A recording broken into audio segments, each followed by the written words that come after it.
ഗരുഡഗമന വൃഷഭ വാഹന എന്ന് പറയുന്ന ഒരു കന്നഡ സിനിമ ഓൾമോസ്റ്റ് എല്ലാവരും കണ്ടിട്ടുണ്ടാവും എന്ന് തന്നെ പ്രതീക്ഷിക്കുന്നു. നമ്മുടെ ഈ ഒരു ചാനലിലൂടെ തന്നെ റിവ്യൂ ചെയ്തിട്ടുള്ള ഒരു കന്നഡ ചിത്രമാണ്.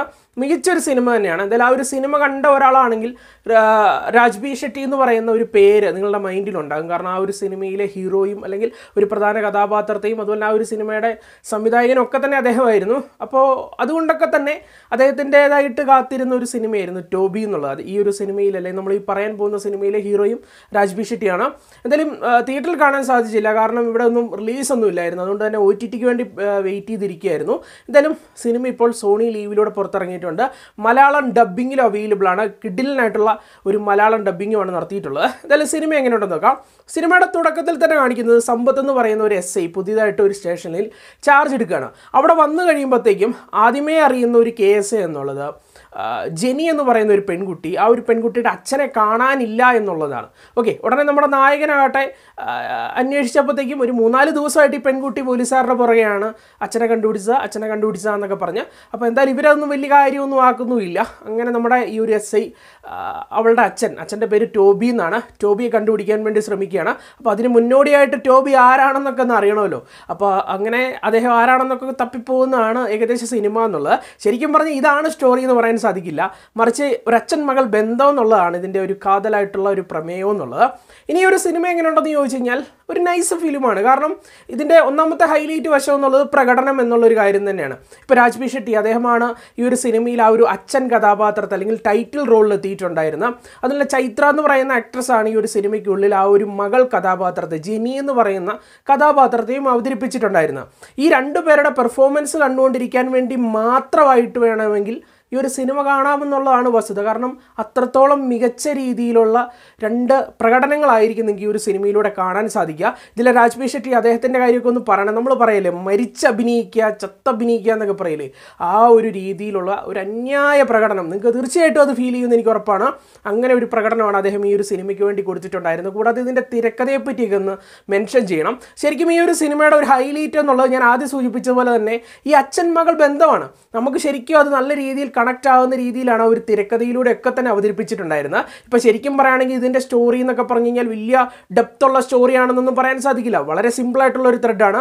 ആ ഒരു ത്രെഡ് നമ്മൾ 2-2.5 മണിക്കൂർ വലിയ മുഷിപ്പില്ലാതെ തന്നെ ഇരുന്നാണ് കാണുന്നത്. അതിനുള്ള റീസൺ എന്നുള്ളത് ഈ തിരക്കഥയ്ക്കുള്ളിൽ ആ ഒരു ക്യാരക്ടറൈസേഷൻ എന്നുള്ളത് നല്ല രീതിയിൽ ഡെവലപ്പ് ചെയ്യുന്നുണ്ട്. പിന്നെ ഒരുപാട് ഇമ്പ്രസീവ് ആയിട്ടുള്ള സിറ്റുവേഷൻസ് കൊണ്ടുവെക്കുന്നുണ്ട്. ഇതൊക്കെയാണ് അതിൻ്റെയൊക്കെ ഒരു ഹൈലൈറ്റ് ആയിട്ടുള്ള വശം എന്നുള്ളത്. കൂടാതെ സിനിമയുടെ DOP വർക്കൊക്കെ തന്നെ നല്ല രസകരമായിട്ടാണ് നിന്നിട്ടുണ്ടായിരുന്നത്. അതിലും എടുത്തു പറയാൻ തോന്നുന്നത് ചില ഫ്രെയിംസ് എന്നുള്ളത് വളരെ ഇമ്പാക്റ്റ്ഫുൾ ആയിരുന്നു എന്ന് പറയാൻ സാധിക്കും. ഈ പുഴ, അതുപോലെ തന്നെ ആകാശം, അവിടുന്ന് സൂര്യരശ്മികൾ വരുന്നു, അപ്പോഴത്തേക്കും ഒരു മഞ്ഞ് സിറ്റുവേഷൻ ആയിരിക്കും. അപ്പോൾ ഇങ്ങനെയുള്ള കുറേ ഫ്രെയിംസ് ഉണ്ടായിരുന്നു, നിങ്ങൾ ശ്രദ്ധിച്ചാൽ മതി.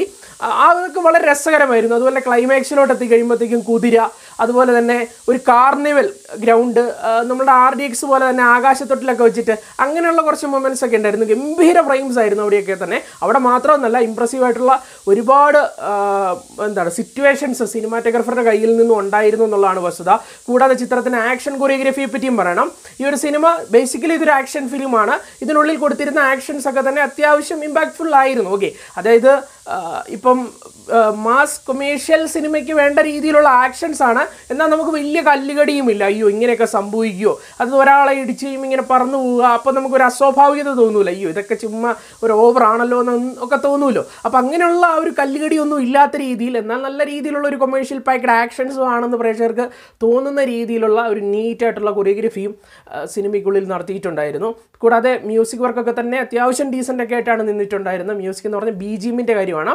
ഗാനങ്ങളൊക്കെ ഞാൻ ഓൾമോസ്റ്റ് നല്ലതാണെന്നേ പറയുള്ളൂ. കാരണം സമീപകാലത്ത് ഒരു മലയാള സിനിമയിൽ നിന്ന് പോലും കേൾക്കാത്ത തരത്തിലുള്ള മികച്ച ഗാനങ്ങൾ, അത് മലയാളം ഡബ്ബിങ്ങിൻ്റെ കാര്യമായിട്ടാണ് പറയുന്നത്, ഗാനങ്ങളുണ്ടായിരുന്നു. ഞാനോർത്തത് ശരിക്കും ഇത് മലയാള സിനിമ വല്ലാണെന്ന് തോന്നിപ്പോയി. അമ്മാതിരി കിട്ടിലായിട്ടാണ് മ്യൂസിക് അല്ലെങ്കിൽ ഗാനങ്ങളൊക്കെ ഡബ് ചെയ്ത് വെച്ചിട്ടുണ്ടായിരുന്നു.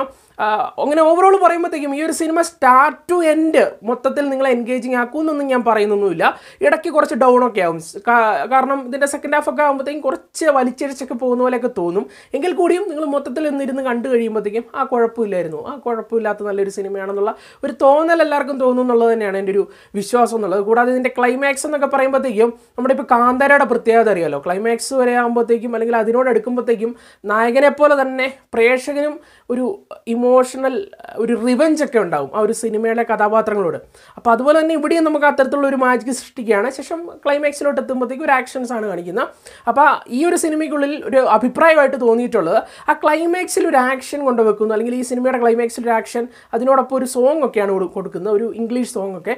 അപ്പം അത് വേറെ ഒരു രീതിയിൽ ട്രീറ്റ് ചെയ്യുകയായിരുന്നെങ്കിൽ സിനിമ കുറച്ചുകൂടി ഒരു പഞ്ച് ആയിട്ട് നിന്നേനെ എന്നുള്ളതാണ് എൻ്റെ ഒരു അഭിപ്രായം എന്നുള്ളത്. അതിൻ്റെ വ്യക്തിപരമായിട്ടുള്ള ഒരു അഭിപ്രായമാണ്. ഒരുപക്ഷെ നിങ്ങൾ സിനിമ ഈ ഒരു രീതിയിൽ തിയേറ്ററിൽ കണ്ടപ്പോൾ നിങ്ങൾക്ക് എൻജോയ് ചെയ്യാൻ പറ്റിയേക്കും, ആ ഒരു ഗാനം, ആ ഒരു ടൈമിൽ ആക്ഷൻസ് എൻജോയ് ചെയ്യാൻ പറ്റിയേക്കും. ഞാനിപ്പോൾ OTT പ്ലാറ്റ്ഫോമിൽ ഇരുന്ന് കണ്ടുകൊണ്ടാണോ എന്ന് എനിക്കറിയില്ല, കുറച്ചുകൂടി ഇമ്പാക്റ്റ്ഫുൾ ആക്കാമായിരുന്നു വേറെ ഒരു രീതിയിൽ അത് ട്രീറ്റ് ചെയ്യായിരുന്നെങ്കിൽ എന്നുള്ളതാണ് എൻ്റെ ഒരു അഭിപ്രായം എന്നുള്ളത്.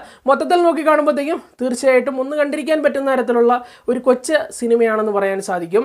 എന്തായാലും കണ്ടു നോക്കുക. പിന്നെ ഫാമിലി ഒക്കെ ആയിട്ടിരുന്ന് കാണാം. പക്ഷേ വയലൻസ് ഉണ്ട് കേട്ടോ, കുട്ടികളൊന്നും ഇരുത്തി കാണിക്കേണ്ട, വയലൻസ് ഒക്കെ ഉള്ളൊരു സിനിമയാണ്. എന്തായാലും ഈ ഒരു സിനിമയ്ക്ക് ഒരു 7/10 ആണ് നൽകുന്നത്, 10/7. എന്തായാലും കണ്ടിട്ട് നിങ്ങളുടെ അഭിപ്രായങ്ങളൊക്കെ പങ്കുവെക്കുക. അപ്പോൾ നമുക്ക് മറ്റൊരു സിനിമയുടെ വിശേഷമായിട്ട് കാണാം.